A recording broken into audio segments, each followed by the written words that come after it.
8절과 9절 말씀입니다. 너는 서둘러 나가서 다투지 말라. 너는 이웃과 다투려거든 변론만 하고 남의 은밀한 일은 누설하지 말라라고 하는 거죠.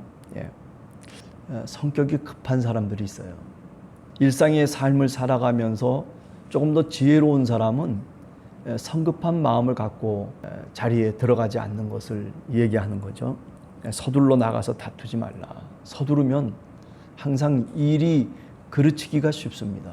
어떤 경우에는 빨리빨리 해야 될 것도 물론 있겠죠. 우리 한국 사람들의 특징이 뭐든지 빨리빨리라고 하잖아요. 그래서 조그마한 나라가 세계 속에 그래도 10대 국가 속에 들어갈 수 있지 않았을까. 또 6.25 전쟁을 통해서 다 모든 게 소실됐음에도 불구하고 그런데 다시 일어날 수 있는 그런 어떤 밑거름이 어떻게 보면 빨리빨리라고 하는 그런 아주 서둘러서 뭐든지 해야 되는, 준비해야 되는, 또 일을 그렇게 해야만 하는 그런 기질 속에서 그런 것들이 가능할 수 있었다라고도 얘기를 합니다만은, 여하튼 우리가 인간관계를 맺으며 살아갈 때에 이 서두른다라고 하는 것이 항상 어떤 때는 일을 그르치게 만드는 그런 원인이 되기도 합니다. 너는 이웃과 서둘러 다투지 말고, 그리고 다투려거든 변론만 하고 남의 은밀한 일은 누설하지 말라. 우리가 가정생활하면서도 그렇잖아요. 뭐 부부간의 싸움을 할 경우에, 그죠? 뭐 부부간의 싸움이 칼로 물베기라고도 얘기합니다만은, 뭐 건드리지 말아야 될 건데 그걸 꼭 건드린단 말이죠. 그래서 사람의 깊은 자존심을 막 그냥 건드려 놓고 흔들어 놓고, 그러다 보면 이제 막 울분이 튀쳐나오는 거죠. 서로 건너지 말아야 될 곳이 있는데 그런데 서로 건너가지고 막말이 오고 가고, 그러다 보면 이제 다툼이 일어나고 어떤 경우에는 심지어 결별까지 하지 않습니까? 네. 그런 것들이 사실은 무슨 뭐 어떤 중대한 일들 때문이 아니라, 은밀한 일이라고 하는 게 꼭 무슨 뭐 감춰준 것을 이렇게 끄집어내는 것이 아니라 사람의 마음속 깊은 곳에, 그죠? 좀 뭔가 인정해줘야 될 부분들이 분명히 있다는 거죠. 그런데 그런 것들을 인정하지 않고, 그런 것들을 그냥 넘어가 주지 않고 그걸 다 까뒤집어 놓는 거예요. 그렇게 되면 결국 넘지 못하는 화이강의 다리를 건너버리고 마는 거죠. 조심스럽게 행동하지 않으면, 말하지 않으면 이런 경우에 다다를 수 있다라고 하는 거죠. 예. 자, 그러므로 우리가 예수 그리스도를 믿는 사람들은 특별히 말을 조심해야 된다라고 하는 겁니다. 예. 서둘러서 말하지 말고 다툴 때에는 변론만 하라고 그랬어요. 다시 말하면 내가 할 말만 하는 거예요. 그 사실관계만 갖고서 얘기를 해야지. 변호사들이 변론한다고 그러잖아요. 변호사들이 변론하는 게 뭐예요? 보이지 않는 것을 얘기하는 것이 아니라 보였던 것에 대해서 얘기하는 거죠. 예. 사실관계에 대해서 왜 그러냐, 이게 이렇게 돼서 이렇게 얘기했다, 저렇게 얘기했다, 그러면서 변론만 하라는 거예요.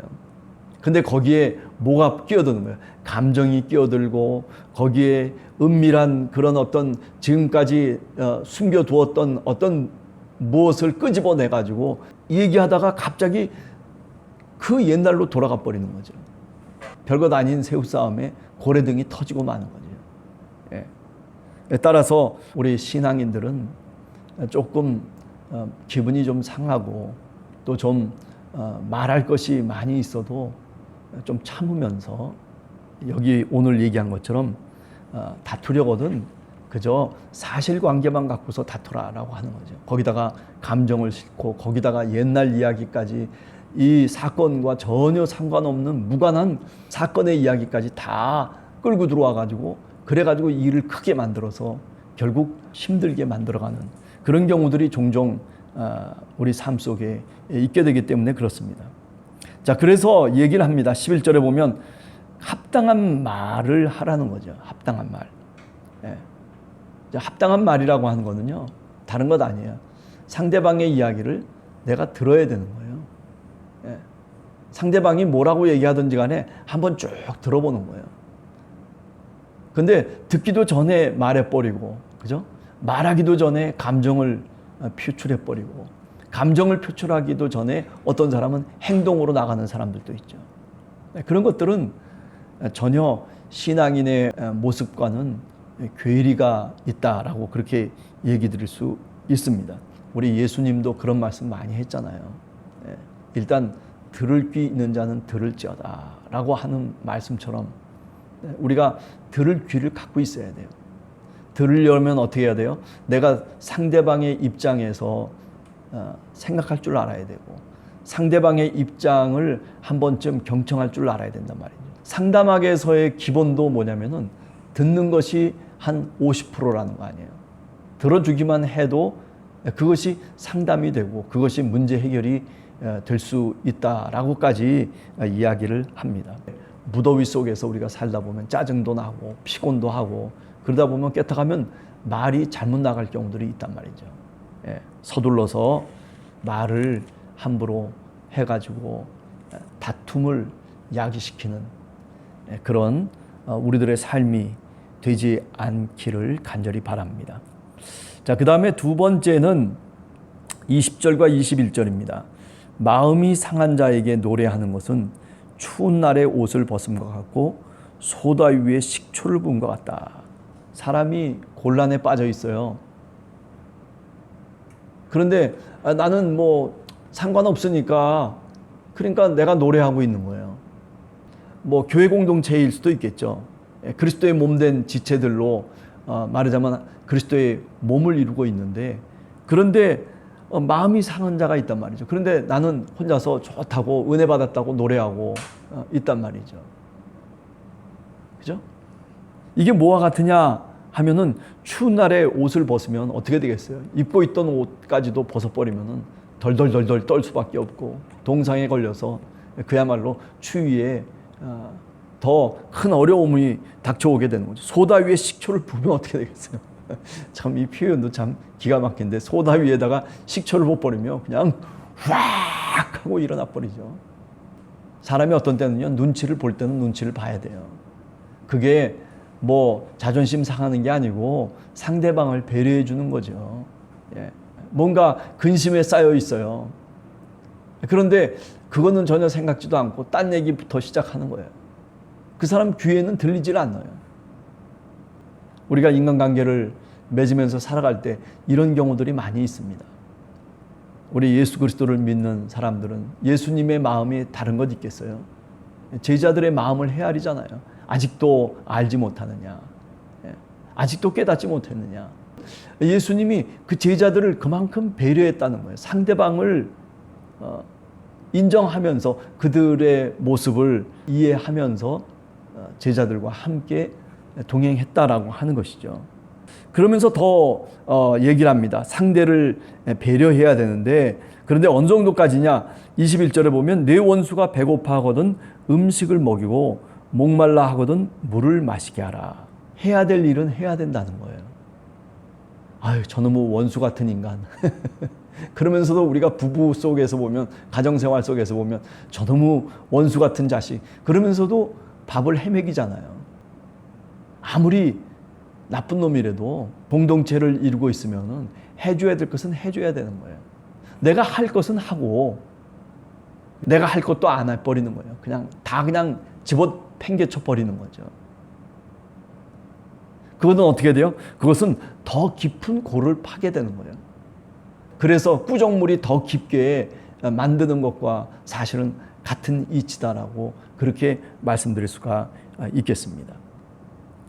자, 그래서 내 원수가 배고파 하거든 음식을 먹이고 목말라 하거든 물을 마시게 하라. 그리 하는 것이 핀숯을 그의 머리에 놓는 것과 같다. 무슨 말입니까? 핀숯을 머리 위에 놓는 것과 같다라고 하는 것은 뭐냐면은 그야말로 마음이 상해 있고 그야말로 추운 겨울과 같은 그런 냉랭한 마음을 갖고 나를 상대하고 있는데 그런데 상대방이 먹을 물을 주기도 하고 음식도 주기도 하고 최소한도로 뭔가 할 수 있는 것을 하고 있단 말이죠. 그게 나중에 따뜻하게 되살릴 수 있는 그런 뿌리가 될 수 있다는 거죠. 그런 계기가 될 수 있다는, 그런 통로가 될 수 있다는 거예요. 22절 후반에 보면 여호와께서 네게 갚아 주시리라. 하나님이 있기 때문에 그런 거예요. 예, 하나님이 있기 때문에. 우리의 판단이 어떤 때는요, 틀릴 때도 있거든요. 우리가 인생을 쭉 살고 난 다음에 생각을 해보면요, 그때 내가 참 그렇게 행동하거나 또는 그렇게 말할 필요가 없었는데, 그런데 그때는 그렇게 행동하고 그렇게 말했다는 거죠. 지금 와서 생각을 해보면 그거 조금만 참으면 되고 또 그거 조금만 좀 지나가 버리면 되는 것인데, 그런데 그때 자존심을 내세우고 또 그때 뭔가 마음이 상한 일이 있었기 때문에 그래서 서둘러서 성급하게 모든 일을 처리했다라고 하는 거죠. 자, 그렇기 때문에 28절의 결론입니다. 그렇기 때문에 마음을 제어할 줄 알아야 된다. 마음을 컨트롤할 줄 알아야 된다는 거죠. 참 어려운 얘기입니다, 사실은. 나이를 먹어도 자기 마음을 컨트롤하지 못하는 사람들이 많아요. 60이 지나고 뭐 70까지 넘어가면서도 마음 컨트롤하기가 쉬운 게 아니에요. 그죠? 왜? 우리의 마음속 깊은 곳에 우리 자존심이라고 하는 게 있어요.